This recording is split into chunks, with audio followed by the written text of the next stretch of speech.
My name is Susan Arnold. I am the health coordinator with Early Head Start Boys Town. And I'm part of the parent orientation having to do with health. So the topics that we're going to discuss today are car seat safety, pedestrian safety, choking prevention, home safety, keeping kids safe around medications, mental health, oral health, shaken baby syndrome, and sleep safety. The first thing that we're going to talk about is car seat safety. As you know, in the state of Louisiana and all of our states, children who are under the age of 5, but again, this depends upon size and weight, or height and weight, must be in a car seat of some sort. As your child gets older, they go to a booster seat. But the first thing that they start off with is the full car seat. The child always rides in the back of a seat and never in front of an airbag. Everyone in my car, and it should be in your car, buckles up for every ride using the right car seat, a booster seat, or a seat belt for each person's age and size. Every car seat has parts, labels, and instructions and should be followed for putting them in your car. However, if you're having a bit of a challenge, and sometimes that happens depending upon how complicated it can be, you can go to any fire station in the city. You can go to the state troopers headquarters right off of Veterans or off the I-10, and they will help you. And any police station will help you. They are more than happy to help you get your car seat installed correctly. And I'm going to stress this. Never, ever, ever leave your child in a car seat in your car, irregardless of what kind of weather it is. A good tip is if you're not used to taking your child to daycare or school or dropping them off, etc., my hint was always, if I had RJ, my son, I put my purse in the back seat. That way I knew that I would never get out of my car without getting my purse. And that was always a reminder. So do something. We've heard parents who will put a little string on their steering wheel if they get in the car and they have their child. But it is very important. Do not leave your child in their car seat alone in a car, irregardless of what the weather might be. Recently, actually last year, there was a change in Louisiana on the car seat safety law. And so, as you can tell by this little outline here, the slide that we have, it shows you of all of the things that how you can determine that your child can ride safely in a car seat when they need to go to a booster seat. So please, look at this. This is a really good rule to follow. Again, the law does now say that it is really weight and height that determines when you turn the child and how you progress from a car seat to a booster seat. And we have had another slide here that really gives you a little more detail on the Louisiana Child Passenger Safety Law. And I'm not going to read this to y'all. You can read it at your leisure. Again, we've given you another little slide that tells you about rear facing up to the age of 2, and then they can turn and face front at age 2. Again, please keep in mind that we have big 2-year-olds and we have little 5-year-olds. So this really is dependent upon their weight and height. Now we're going to move on to pedestrian safety. As we have moved into returning to school, some of you are dropping your children off at curbside or maybe even escorting them to the front door of the centers. It is very important that you observe pedestrian safety with your child and for yourself when you're dropping your child off, or even when you're out and about with your child. Always keep your child close to you. If they're still in a stroller, just to kind of help you in moving through traffic, etc., going to the mall, make sure that they are strapped in securely. and that you have your eye on them at all times. Please don't get on your phones. Talk with your child during this period of time. It's a good time to have conversation with them. You can always use your phone when you get home and they're in bed and they're asleep or they're being entertained by some other activity. A cardinal rule is that when you get to an intersection or a corner, make sure that you pull the stroller back beside you rather than it being in front of you. That way, if a car happens to jump the curb or the bus makes a sharp turn, which is something that can happen, or a big truck, that child is not in front of you and you're having to pull back or gets caught under the wheels. Now is very important in teaching your children about pedestrian safety. Have them look left and right, just like you should be looking left and right. Make eye contact with the driver who may be approaching the intersection so that you can kind of read what's going on. Now, a child is not going to be able to do it, but having that eye contact is very important. And up until about the age, they get to the age of 10, that's when they really can kind of determine space or distance. And up until then, though, that's very difficult for them to do. So they need your eyes and your judgment to be able to make those decisions or help them make those decisions. Distractions. Again, I so encourage you, put down your devices when you're out and about with your child. If the phone rings, it can always go to your voicemail. You can get that message later on. Do not be distracted. Try to get your child not to be distracted. We want them to, to be cognizant and pointing out things in the environment, having them see things, pointing out things to them is very important, and it stimulates them about their environment. So it becomes actually a teaching moment and a learning moment for them. And colors and cars and movement, trees, even the sidewalks, the ones that have cracks in them, the ones that are very nicely done, the buses that go by, the trucks that go by. If you are used to wearing headphones, please remove them. Pull them off. I don't even say turn down the volume. I just say pull them down. Do not have them on when you are out in traffic. And make sure that if you're driving that you're taking extra care. Again, school has restarted in most of our areas. I know that some have not really totally started. A lot of virtual or hybrid classes are being done. But again, if you're going through a school zone or you're around or near a school, please be very mindful that children don't always pay attention. And it's left to you as the adult to be very mindful and be paying attention to children who may be on the sidewalk or trying to cross the street. Next, that we're going to talk about choking. This is an area that we really want parents to be very mindful of. There are some foods that can present dangers to our children in the choking area because they don't have the capacity, younger children don't have the capacity for totally chewing their foods. And some foods are just kind of have that consistency or the shape that can present dangers to them, such as hot dogs. If you're going to give your child a hot dog, and I don't have anything against hot dogs, that's not it, make sure that you're cutting it up into bite sizes, not in the little rounds, because this is something that they have a tendency to kind of want to suck on first and then try to swallow whole.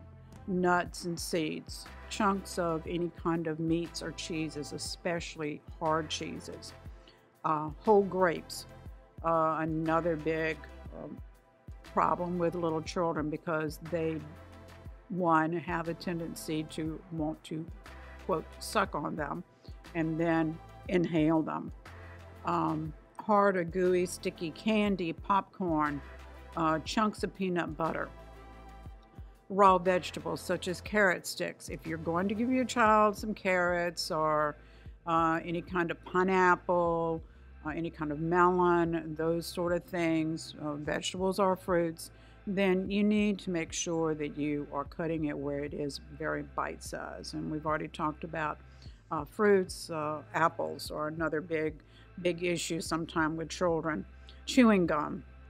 Children don't need to be chewing gum anyway, so please avoid giving them chewing gum. Around the household, just look for those things that might be something that your child would put in their mouth. And we all know that little ones like to put things in their mouth. I'm not really quite sure, but it just seems to be that's the first place that they put things.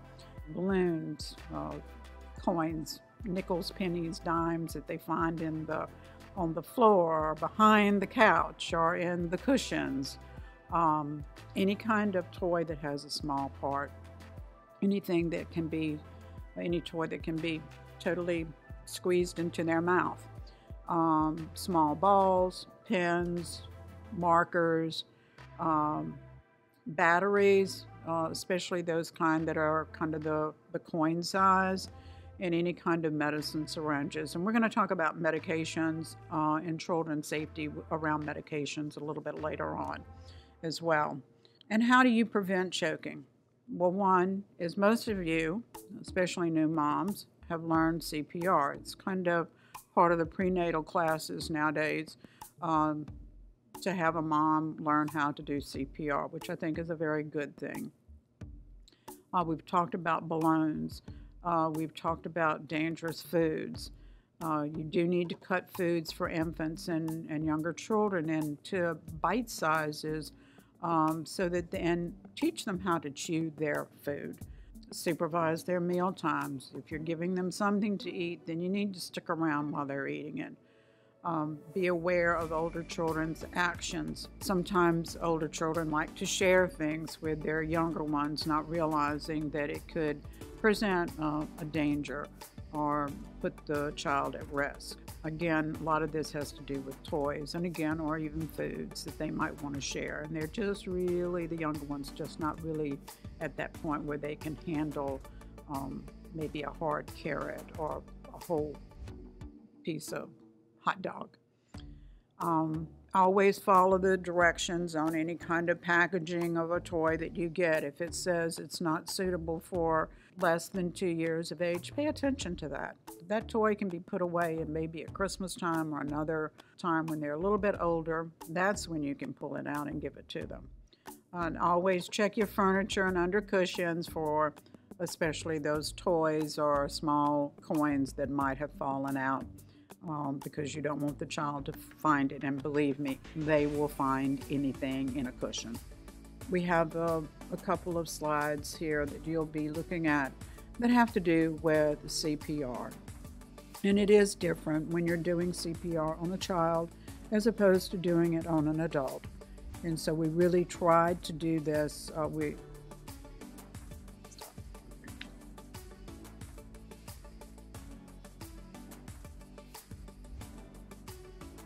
Ready? Okay. All right, this slide has to do with CPR. Again, I don't need to read these slides to you, but there is a difference in doing CPR on a child as opposed to doing on an adult. But first, make sure the child is actually in need of CPR. If the child can breathe or cry or talk, then you don't need to start CPR. If they can cough, if they can sputter, or they're moving air, you can see that they are breathing, then this child does not need to have CPR. However, the child is not moving, turning blue, unable to talk, is limp, then yes, you need to start CPR. First, shout for help. Start the rescue efforts, meaning CPR, and while you shouted for help, tell them to call 911. This slide just demonstrates how you position the child and how you start the CPR. Again, I'm going to stress that most of you have had CPR during your prenatal classes. For you parents that have not had any instructions in CPR, I encourage you to contact the American Red Cross. They are very good about providing classes, and most of these classes are free. You're not getting certified, so they're not going to charge you anything, but it is a good thing to know. And they'll teach you not only infant CPR, but they will also teach you adult CPR. The next one is about home safety, and I will tell you this, I love this checklist. This is one of my most favorite slides that I do in my orientation with parents. It goes, and the reason why I like it is because it goes room by room, and it will give you hints on things that possibly you hadn't thought about when you went through your house and, quote, started baby-proofing. It talks about in your bathroom, water safety. We all know that we should never leave a child unattended in the bathtub. But, making sure that the hot water and the cold water and all of those things that turn on and turn off, that those are secure. Obviously, if you're in attendance with your child, that's not going to happen, that they can grab a hold of things and start turning things on. But have you thought about in the bathroom that that's where you keep medications? So making sure that all of those medications are out of sight and out of reach for a child. When you're looking at your bedroom, stairs, windows, you're looking at your kitchen. In particular, those of us that may have older people living with us that are on medications. I know that in my nursing, back in my career, when I was part of another plan, we did encourage our older folks to put their medication in a place where they would remember to take it. So if it was a morning medication, put it by, the coffee pot. If it was a night medication, put it at the bedside. But if you have a little one in your household, if you have a small child in your household, those are not good places to put medication, because children can reach that medication at your bedside. And believe me, any child that cannot open a child-proof medication bottle, they can open them. We can't open them, but they can always get them open. So make sure that medication is safely stored. We have another slide or a couple of slides coming up having to do with medication and safety in the home. Again, I just want you to look at those very carefully and see if there's any areas of concern that you might have in your home for keeping your child safe. When you're looking at your living room, or maybe everybody's working from home right now, maybe you have a home office that you're kind of working from, or your dining room table, etc. Making sure that wires and connections and all those kind of things are where a child can't get entangled in them. Bookcases, make sure that they are mounted to the wall, that they're secured to the wall. And if you're not able to do that because you live in an apartment and they don't let you drill holes in the wall, then turn that bookcase on its side. The bookcase is still going to be a bookcase. And until the child can not be so adventurous and wanting to climb and try to get up on things, turning it on its side is still going to keep your books where they need to be. And if they happen to climb up on the bookcase, then they're not climbing up 5 little levels and having something tumble on them. Same thing with the chest of drawers. I've had parents who have decided to put them in their closet just to make sure that the child would not be able to pull the drawer out and climb, pull the next drawer out, climb, pull the next drawer out, climb, and then all of a sudden the chest of drawers was tumbling on over the child. Anything that can stop that tilt, make sure that you're doing it. Same thing with stoves. We've had some incidents reported across the United States of children pulling out the bottom, like where you store your pots and pans, or even in a gas stove, it's where all the stuff is to light the stove, pulling that out or pulling down the oven door and wanting to stand on it to climb, and all of a sudden the stove is tilting.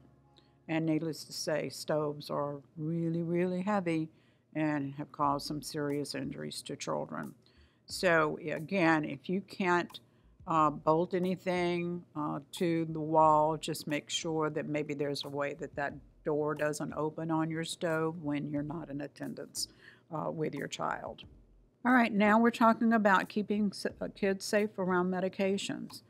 We've already kind of gone over this, but this does give you some ideas about how incidents have been reported with children being poisoned, and hospitalizations, and even some deaths of children getting into medications.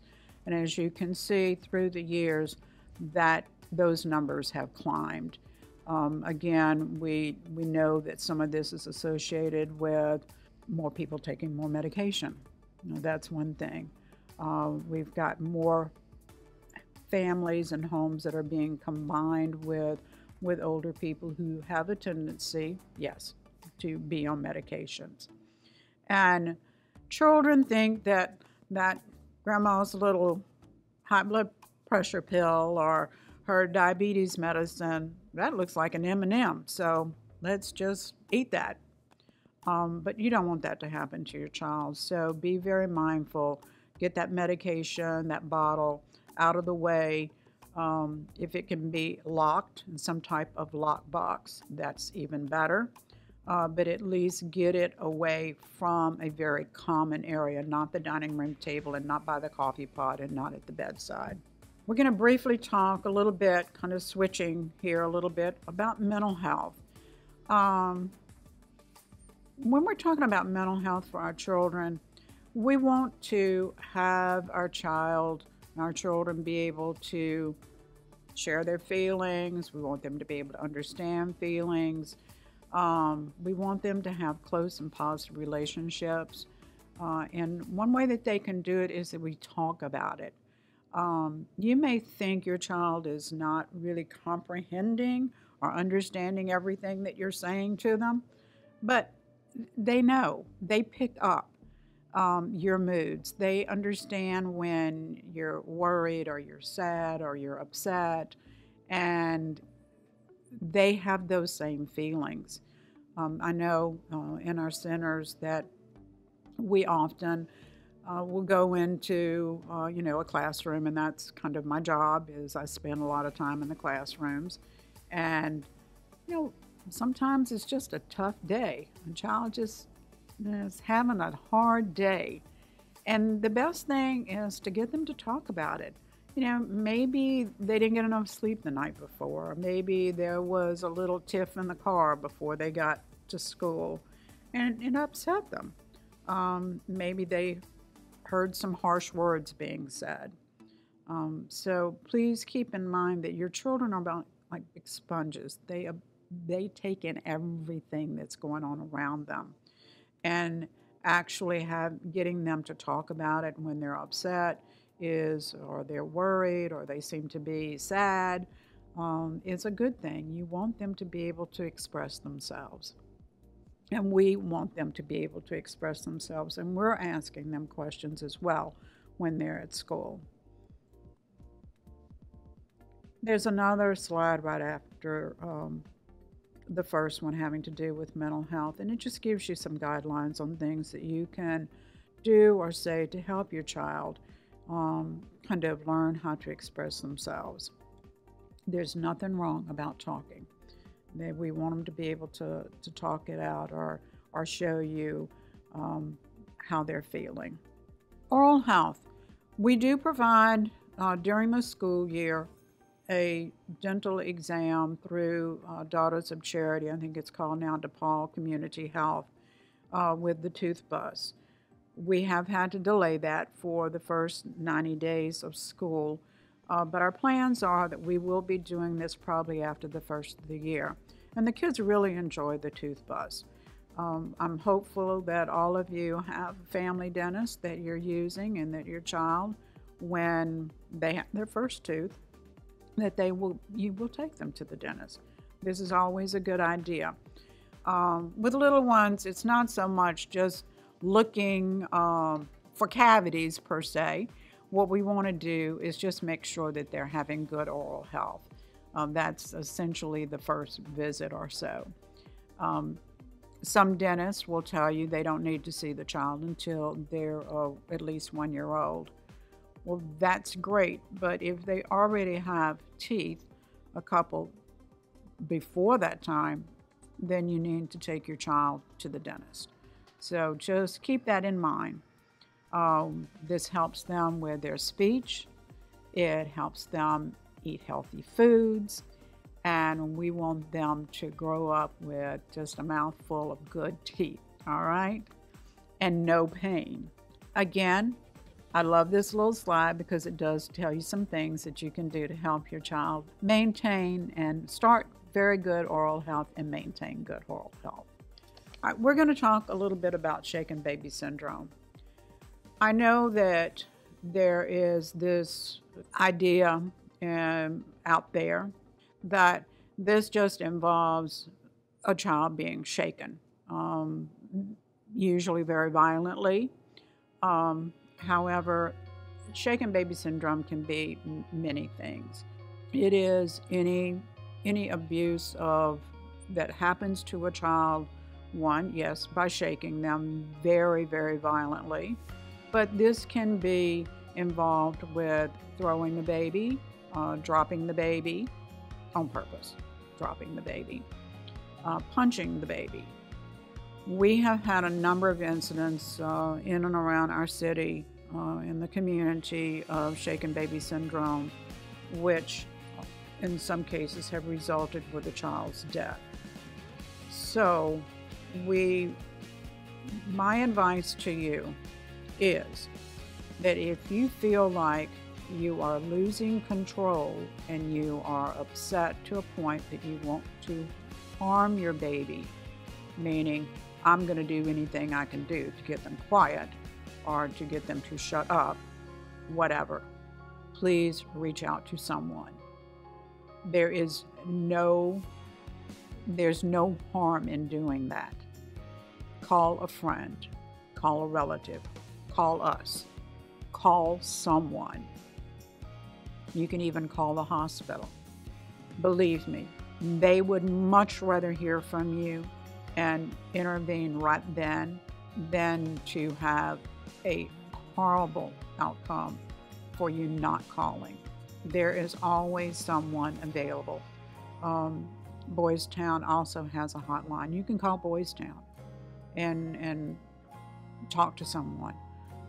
There is so much help that no child has to endure being shaken, thrown, punched, hit, scalded, etc. Many times what we know, and I'm saying many times, it is always has a horrible long-term consequence for a very short-term situation. You can look at these slides, and some of these slides are a little bit older, but I can tell you that death and injury statistics have not very much declined. But the only way they do decline is that parents, caregivers start reaching out. We want to make sure that our child is safe at any point in time in their life. We want to make sure that you are going to get on the other side of this. And there's no shame in reaching out. We want you to reach out. Again, call a friend, call a relative, call us, call somebody, reach out to the hospital. You can even call the police and just tell them you need some assistance. Believe me, that again, I'm going to say they would much rather answer that phone call and that need than to show up your house and there is a really horrible consequence that has happened. If you feel like no one is coming right then, my advice is put the baby in a safe place. That's number one, and walk away. Go into the bathroom, run the water, scream, holler, shout, do whatever. If you're at a point where you can just walk away, and I'm not saying walk around the block, leave the child unattended, but maybe if you're in an apartment, you can just walk out to the hall just to get a breath. And then you can kind of pull it together and come back in. But do reach out to someone. There's a lot of help out here that people are willing to help you. All you got to do is make that call. This slide just shows you what happens when the baby is pretty much slammed around. You know, their little brain is just kind of sitting in, I want to say like a glass jar that's got marbles in it, and you just, when you start shaking, you see what happens to the marbles. They just go everywhere. Well, that's kind of what happens with your child's brain. It gets just slammed up against the skull every time they're thrown or punched or hit or shaken really to excess. And it can start bleeding, and clots can happen, and injuries can happen, and brain damage can happen, and obviously death can happen. This is just one little slide that we thought was really kind of good. The letters in purple stand for peak of crying, unexpected, resist soothing, has a pain-like face, it's long-lasting, and we find that children do tend to cry more in the late afternoon and evening than they do any other time during the day. So just kind of know, okay, there's ways that you can soothe your baby, but again, put your baby in a safe place if you feel like you're losing control, and walk away. Go someplace where you can take a breath. And now we're going to move on to sleep safety. There's not a lot I can say about sleep safety. Your baby needs to be on their back until they're able to flip themselves over. The rule of thumb is the only thing that baby needs in the bed is the crib, the mattress, a fitted sheet, and the baby. That's it. No bumper pads, no mobiles, no blankets, no stuffy toys, none of that. It is mattress, fitted sheet, and baby. If you feel that your child is too warm, then take some clothes off. If you feel like your child is too cold, if you feel like your child is too cold, then put some clothes on. Do not put a blanket in the baby's bed. Do not put a pillow in the baby's bed. And when the baby can flip over, then the baby will flip over. Up until that time, the baby sleeps on his or her back. They do not sleep in the bed with you, ever. Never, ever, ever put your child in the bed with you to sleep at night. That is not the baby's bed. That is your bed. The baby needs their own safe, secure place, and that is in their own crib. You get started with this early, you're never going to have a problem with it later on, of them crawling into your bed or wanting to always be in your bed. So this is really left up to you. You're the parent. Please, please, please make sure your child is sleeping in their own bed.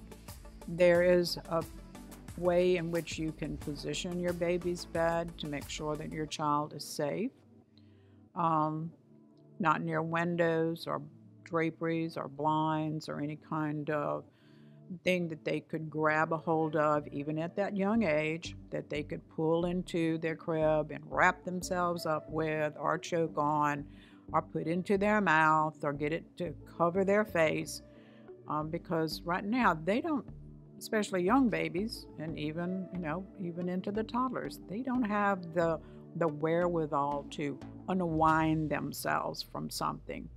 If your child has a bunk bed, as they get a little bit older, make sure that there are guard rails up on those bunk beds until they're fully capable of not falling out of bed.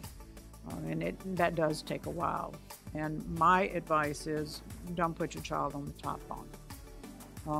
If you have a bunk bed in your home, try to make sure that your youngest is always on the bottom and not on the top, even though they might like to get on the top, but just insist that they sleep at the bottom until they get to be a big little boy or a big little girl, a little bit older. So that concludes the orientation for our parents. for all of you having to do with health. If you have any questions, feel free to give me a call.